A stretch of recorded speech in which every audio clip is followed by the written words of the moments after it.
उधर एक पाकिस्तान की लेडी सीमा ट्रेंडिंग में चल रही है और इधर इंडिया की एसडीएम ज्योति मौर्य ट्रेंडिंग में चल रही हैं।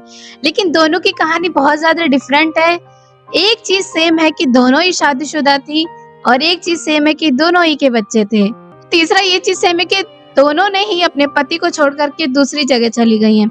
आज के इस वीडियो में हम बात करेंगे एसडीएम ज्योति मौर्य की। कई सारे इनके में केसेस जो है जो उलझते ही चले जा रहे हैं। कोई कह रहा है कि ज्योति मौर्य सही है, कोई कह रहा है कि उनके पति सही हैं। क्योंकि उनके पति आकर के मीडिया में रोने लगे तो सब लोग उनके सांत्वना दे रहे हैं कि हाँ, उनके जो हस्बैंड है वो सही हैं। लेकिन ज्योति मौर्य का कहना है कि जो उनके पति थे उन्होंने शादी में ही एक इतना बड़ा झूठ बोल दिया था, क्योंकि अगर शादी एक झूठ के बुनियाद पे चल रही है तो वो रिश्ता कब तक चलेगा पता नहीं। तो इस वीडियो में उसी चीज का खुलासा है, पूरी की पूरी डिटेल्स हैं कि किस तरीके से कौन सही है कौन गलत है। पहले वीडियो को देख लेते हैं, उसके बाद इस बारे में गुफ्तगू करेंगे, बातें करेंगे। लेकिन अगर आप चैनल पे नए हैं तो प्लीज सब्सक्राइब करिएगा, लाइक करिएगा और शेयर जरूर करिएगा। तो चलिए शुरू करते हैं, लेट्स गेट स्टार्टेड।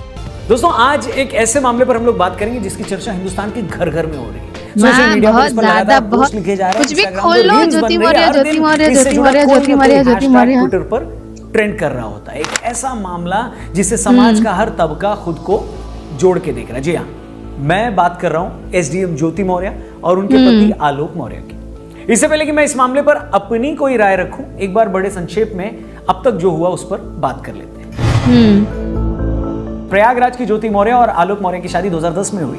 उस वक्त आलोक पंचायती राज विभाग में सफाई कर्मचारी थे और ज्योति बड़े सरकारी अधिकारी बनने का सपना देख रही थी। आलोक का कहना है कि हैसियत न होने के बावजूद उन्होंने उधार लेकर ज्योति को पढ़ाई करवाई। ज्योति ने भी अधिकारी बनने के लिए खूब मेहनत की और 2016 में वो पीसीएस की परीक्षा पास करके एसडीएम बन गई। आलोक का इल्जाम है कि एसडीएम बनते ही ज्योति का रवैया बदल गया, वो उन्हें नीची निगाहों से देखने लगी। इस बीच 2020 में ज्योति की फेसबुक पर मनीष दुबे नाम के एक शख्स से दोस्ती हुई। मनीष गाजियाबाद में होमगार्ड कमांडेंट के पद पर है।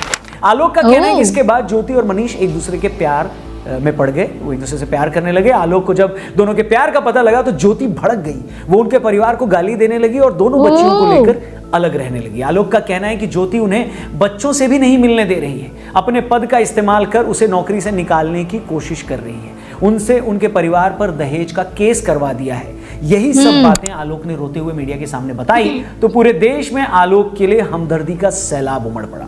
वहीं ज्योति मौर्य की भी अपनी कहानी है। उनका कहना है कि पहले तो आलोक ने शादी ही झूठ बोलकर की थी, तब उसने ये बताया था कि वो पंचायत अधिकारी हैं। बाद में पता चला कि वो तो सफाई कर्मचारी है। उसने तभी आलोक को तलाक देने का फैसला किया था, मगर अपना मन बदल लिया। ज्योति का कहना है कि आलोक का परिवार उनसे 50 लाख रुपए और एक घर की मांग कर रहा है और इसी की शिकायत उन्होंने पुलिस में भी कर दी। तो दोस्तों, ये मोटे तौर पर वो बातें हैं जो अब तक इस मामले में सामने आई हैं। ये कहने में कोई हर्ज नहीं है कि मामला सामने आने के बाद ज्यादातर लोग सोशल मीडिया पर ज्योति की आलोचना कर रहे हैं, उन्हें धोखेबाज औरत बता रहे हैं। ऐसी औरत जो पद पाते ही पति को भूल गई, ऐसी औरत जिसने अपने ससुराल वालों की कुर्बानी की कद्र नहीं की, ऐसी औरत जो अपने स्वार्थ के लिए कुछ भी कर सकती है। इस बीच आलोक ने एक डायरी दिखाकर दावा किया कि ज्योति तो हर महीने 6 लाख की रिश्वत भी लेती है। इसके बाद लोगों में ज्योति के खिलाफ गुस्सा और बढ़ गया। इतना ही नहीं, ज्योति का मामला सामने आने के बाद ऐसी भी खबरें आई कि बहुत सारे पति अपनी बीवियों की पढ़ाई छुड़वा रहे हैं। फैक्ट चेक करने पर उनमें से कई सारी बातें तो झूठी निकली, लेकिन हाँ, ये भी सच है कि ऐसे मामले भी देखे गए जिसमें पतियों ने सच में अपनी बीवी की पढ़ाई छुड़वा दी। बिहार के बक्सर में एक ऐसा मामला सामने आया जहां बिहार तो सबसे ज्यादा दिमाग खराब करने वाली है। ने खबर देखने के बाद अपनी बीवी की पढ़ाई के लिए खर्चा देना बंद कर दिया, मना कर दिया, जिसके बाद दोनों पति पत्नी थाने पहुंच गए। लोग कह रहे हैं कि बेटी पढ़ाओ, पत्नी नहीं। तो क्या पत्नी से क्या बोल रहे थे? वो बोल रहे हैं कि हम इसमें अब सक्षम नहीं है, हम भी नहीं पढ़ाए। पत्नी को पढ़ना है, पत्नी तो पढ़ेंगी, पत्नी को तो शुरू से पढ़ा, लेकिन हम अर्थ देने के सक्षम नहीं है। अर्थ की जो पढ़ाई का मतलब पढ़ाई स्टॉपेज होगा। ये इकलौता मामला नहीं है। ज्योति के एक मामले के बाद कई महिलाओं को शक की नजर से देखा जा रहा है। ऐसे भी लोग हैं जो पूरी महिला बिरादरी को ही स्वार्थी साबित कर रहे हैं। अब सवाल ये है कि हमें इन मामलों को कैसे देखना चाहिए और उस पर कुछ भी कहने से पहले किन बातों का ध्यान रखना चाहिए। इसमें देखिए, कोई दो राय नहीं है कि कोई भी शख्स जिंदगी में आगे बढ़ने के बाद अगर अपने लाइफ पार्टनर को भूल जाता है या उसे छोड़ देता है तो इससे बुरी बात कुछ नहीं है। वो भी उस आदमी को भूल जाना या धोखा दे देना जिसने आपके लिए इतने त्याग किए हो, ये कहीं से जस्टिफाइड नहीं है। लेकिन ऐसे मामलों को औरत या आदमी की नजर से देखने के बजाय हमें यूं समझना चाहिए कि ऐसी धोखेबाजी इंसान की फितरत है। एक पत्नी भी एहसान फरामोश हो सकती है और एक बेटा भी। अगर एक आदमी अपनी औरत को पढ़ाता लिखाता है, अफसर बनाता है और वो उसे भूल जाती है तो वो गलत है। तो अगर ये गलत है तो फिर इस देश में वो हजारों लाखों बच्चे भी गलत हैं जो जिंदगी में कुछ बनने के बाद अपने माँ बाप को भूल जाते हैं। इस प्रोग्राम को देखने वाले मैं उन लाखों लोगों से पूछना चाहता हूं कि क्या जिंदगी में उन्होंने एक ऐसा आदमी नहीं देखा जो कुछ बनने के बाद अपने माँ बाप से दूर चला गया हो, उनकी परवाह न करता, माँ बाप को उनके हाल पर छोड़ दिया हो। ज्योति मौर्य का तो एक मामला सामने आया है, मर्दों की बेवफाई और धोखेबाजी के किस्सों से तो पूरा इतिहास भरा पड़ा है। अब कुछ दिन पहले एक औरत ने पति की बेवफाई से तंग आकर अपने बच्चों के साथ ट्रेन के आगे कूदकर जान दे दी। ऐसे कितने मामले हैं जहां औरत के सांवले या मोटे होने पर उसके पति ने उसे छोड़ दिया। बीवी घर पर बच्चों को संभालती है, खाना बनाती है, पूरा घर संभालती है, और कितने ही मर्द बाहर मौका मिलते ही अफेयर चला लेते हैं। अगर मर्द का अपनी बीवी को पैसे देकर पढ़ाना उसका बलिदान है तो घर की खातिर औरत का नौकरी न करना, बच्चों की खातिर तो बलिदान रह जाना भी बलिदान है। पैसे वाला बलिदान तो फिर भी छोटा है, लेकिन कई औरतों ने तो परिवार के लिए पूरे के पूरे करियर से समझौता कर लिया है। सिर्फ अपनी गृहस्थी चलाने के लिए अपनी सारी पढ़ाई लिखाई ताक पर रखकर घर पर रहने का फैसला कर लेती हैं औरतें। बावजूद इसके अपनी बीवी को धोखा देने से पहले मर्द के मन में एक पल भी उस बात का ख्याल आता है क्या? मैं नहीं कहता कि सारे मर्द ऐसे हैं, मगर जो भी हैं क्या उनके उदाहरण आगे रखकर पूरी मर्द जात को गाली दी जा सकती है क्या? अगर वहां सही नहीं है तो ज्योति के मामले में पूरी औरत जात को गाली देना कैसे सही हो गया? मगर ज्योति के मामले में तो हम ऐसे रिएक्ट कर रहे हैं जैसे जीवन साथी के साथ बेवफाई का ये दुनिया में कोई पहला मामला सामने आया है। गवर्नमेंट भी कहती है बेटी बचाओ बेटी पढ़ाओ, बीवी नहीं, क्योंकि बीवी पढ़ाओगे तो एसडीएम वाले पति की तरह बीवी गवाओगे भी। और ऐसा एक नहीं, दर्जनों मीम से सोशल मीडिया भरा पड़ा हुआ है। मगर जैसा कि हमने कहा, हम ऐसे रिएक्ट कर रहे हैं जैसे किसी इंसान की बेवफाई का ये पहला मामला सामने आया हो। आप बॉलीवुड से लेकर राजनीति तक देखिए, स्पोर्ट्स तक देखिए, ऐसे कितने ही मामले आपको मिल जाएंगे। लेकिन वहां क्या मर्दों के खिलाफ कोई ऐसा कैंपेन चला? कितने ही बड़े बड़े स्टार्स और सुपरस्टार्स ने और स्पोर्ट्स पर्सनालिटीज ने दूसरी शादी करी और अपनी पहली बीवी को छोड़ दिया। क्या उनको देखकर किसी ने ऐसा रिएक्ट किया? क्या उनकी फिल्मों को उनके इस काम की वजह से किसी ने बॉयकॉट किया? ऐसे कितने ही नेता, अभिनेता और रसूखदार लोग ऐसे हैं जिनकी 2-2 बीवियां हैं। उन बीवियों के बारे में भी सबको पता है, मगर क्या इस वजह से लोगों ने उनकी इज्जत कम कर दी क्या? मगर क्या आप ऐसे एक भी मामला बता सकते हैं जहां किसी कामयाब औरत के 2 पति हों, वो 2 मर्दों के साथ रहती हो और सोसाइटी ने उसे एक्सेप्ट भी कर लिया हो? ऐसा एक मामला अगर आपकी नॉलेज में हो किसी पॉपुलर फिगर का तो प्लीज कमेंट करके मेरे को बताइए, मैं भी जानना चाहूंगा। अच्छा, हम बेवफाई के मामले को ना एक इंसान की बेवफाई की तरह देखने के बजाय उसे पूरी औरत जात से जोड़कर देख रहे हैं, जैसे पता नहीं कोई एक ऐसी अनोखी घटना हो गई हो जो दुनिया ने आज तक कभी देखी नहीं। क्यों धर्मेंद्र, भाभी को लेके कहाँ से आ रहा है? एब्सोल्युटली। अरे दिल्ली में पढ़ाई कर रही थी नी एसडीएम की, कहीं पर तो एसडीएम बनने के बाद दूसरा के साथ भाग जाए। अच्छा, आदमी भी तो अपनी बीवी से खूबसूरत औरत मिलने और अपनी बीवी से ज्यादा प्रभावशाली महिला मिलने पर तलाक लेकर उसके साथ चला जाता है। तब ये सवाल नहीं पूछा जाता कि भैया तुम तो अपनी जिंदगी और बेहतर करने के लिए किसी और के साथ निकल लिए, मगर उस औरत का क्या होगा जिसकी जिंदगी ही तुम्हारे भरोसे थी? ज्योति के केस में ही जिन मनीष दुबे के साथ उनके अफेयर की खबरें हैं, उन पर ही कितने लोगों ने सवाल उठाए। क्या आदमी से पूछा जाता है कि भैया तुम तो पैसे वाले थे, रसूखदार भी थे, तो तुम्हें बेहतर औरत मिल गई और चले गए, मगर ये सोचो कि तुम्हारे पीछे तुम्हारी औरत का क्या होगा? वो तो इतनी पढ़ी लिखी भी नहीं है कहीं नौकरी कर पाए, इतनी आकर्षक भी नहीं है कि बड़ी जल्दी दोबारा उसकी शादी हो जाए। उसके ऊपर से अब तलाकशुदा होने का उन पे दाग भी लग गया है। तुम तो अपनी नई जिंदगी में बिजी हो जाओगे, उस बेचारी का सोचा है?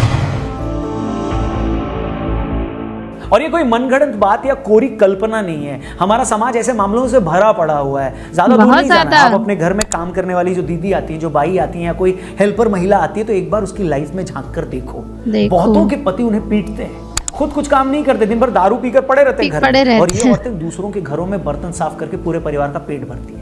ऐसे भी बहुत मामले होते हैं जहां ये मर्द बेटे की चाहत में 4-4 लड़कियां करवाते हैं और बेटा न करने के लिए बीवी को कसूरवार मानकर आगे चलकर उन्हें छोड़कर चले जाते हैं। फिर पीछे से अकेली औरत उन 4-4 बच्चियों को पालती है। वो किसी तंग गली के गंदे से घर में अपने ही छोटे-छोटे बच्चों को छोड़कर दूसरों के घर काम करती है। पीछे से इस डर में भी मरी रहती है कि बच्चों को कुछ हो न जाए, मगर उन्हीं बच्चों का पेट भरने के लिए उसे घर से बाहर निकलना पड़ता है। दोस्तों, अगर आप इंस्टाग्राम और सोशल मीडिया की चमकीली दुनिया से गर्दन घुमाकर अगर उस असल समाज को देखेंगे तो औरतों की हालत वैसी है। मगर पता नहीं क्यों हमने उनकी उस हालत को कबूल कर लिया, एक्सेप्ट कर लिया और ये मान लिया है कि इन लोगों की किस्मत में यही लिखा है। ये सोच लिया है कि गरीब लोगों के साथ तो ऐसा ही होता है, इन्हें ऐसे ही जीना होता है। मगर अचानक से कोई ज्योति मौर्य का मामला सामने आ जाता है तो हम पूरी की पूरी औरत जात के पीछे पड़ जाते हैं, उस पर मीम्स बनाने लगते हैं, औरतों को बेवफा साबित करने लगते हैं, उनकी पढ़ाई छुड़वा देते हैं और ऐसे रिएक्ट करते हैं कि मानव जाति ने मानो इससे पहले ऐसा कुछ देखा ही नहीं। देखिए ऐसा ना भैया कि हमें समझना चाहिए कि हर इंसान अपने लालच, अपने स्वार्थ और अपनी इंद्रियों के हाथों ड्राइव होता है, उसके हाथों मजबूर होता है।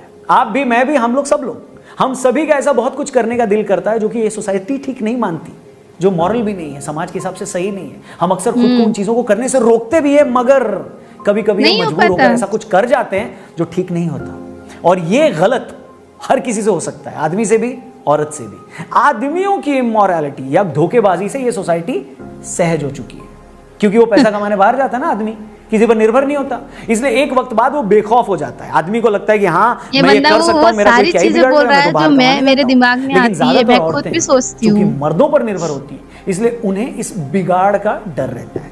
मगर जब औरत भी आदमी की तरह पावरफुल हो जाती है तो वो भी ऐसा कर जाती है। अच्छा, अपनी चाहत के लिए इमोरल हो जाने का जो संबंध है ना, वो किसी आदमी या औरत होने से नहीं है, उसके बेखौफ होने से है। और जब इंसान अपने पैरों पे खड़ा हो जाता है, पैसे के लिए किसी पर निर्भर नहीं होता, तो वो फिर अपनी गलत चाहत पूरी करने के लिए भी बेखौफ हो जाता है, उसे किसी का डर नहीं रहता। अच्छा, हम ये नहीं कह रहे कि कोई ऐसा कर रहा है तो वो ठीक है, फिर चाहे वो आदमी हो या औरत, लेकिन ये दुनिया ऐसी ही है, यहाँ हर तरह के लोग होते हैं। यहाँ ऐसे भी लोग हैं जो अपने फायदे के लिए अपने सगे माँ बाप का बुरा कर देते हैं, लेकिन यहाँ ऐसे भी लोग हैं जो दूसरों के फायदे के लिए खुद को बर्बाद कर देते हैं। यहाँ ऐसे भी अपने हैं जो परायों से भी ज्यादा पराये हैं, और यहाँ ऐसे भी बेगाने हैं जो आपको आपके अपनों से भी ज्यादा प्यार देते हैं, आपके लिए वो कर जाते हैं जो आपके सगे भी कभी ना कर पाए। और इसी दुनिया को देख समझकर हम भी ये सीख सकते हैं कि हमें क्या होना है और क्या नहीं होना। बजाय दूसरों को जज करके खुद हाई मॉरल ग्राउंड लेने के, हम ये देखें कि हमारी खुद की लाइफ कितने लोगों के लिए मिसाल हो सकती है, हमारी कथनी और करनी में क्या फर्क है। दूसरों के बजाय हम अपनी जिंदगी को लेकर ज्यादा फिक्रमंद हो तो बेटर है। वीडियो देख करके आप लोग काफी ज्यादा सोच रहे होंगे कि काफी ज्यादा ज्ञान दे रहे हैं, ये दे रहे हैं, इनको काफी ज्यादा गालियां भी पड़ रही होंगी, लेकिन हकीकत तो हकीकत है, ऐसा रियली में होता है। वैसे तो आप लोग सोशल मीडिया वगैरह में बहुत ज्यादा एक्टिव होते हैं, हम भी एक्टिव होते हैं, आप भी एक्टिव होते हैं, चाहे वो इंस्टाग्राम हो, चाहे वो फेसबुक हो, चाहे वो कोई भी सोशल मीडिया हो जहाँ पे मीम्स हस्बैंड वाइफ पे भरे पड़े हैं। जहाँ मीम्स में आप ये देखेंगे कि जब वाइफ है वो अपने घर जाती है, मायके जाती है, तो एकदम एक्साइटेड हो जाता है आदमी, जो उसका पति होता है, नाचने लगता है कि मेरी पत्नी चली गई मायके। वही चीज अगर रियल लाइफ में हो जाती है तो मैं 1 महीने से इस चीज को देख रही हूँ भाई।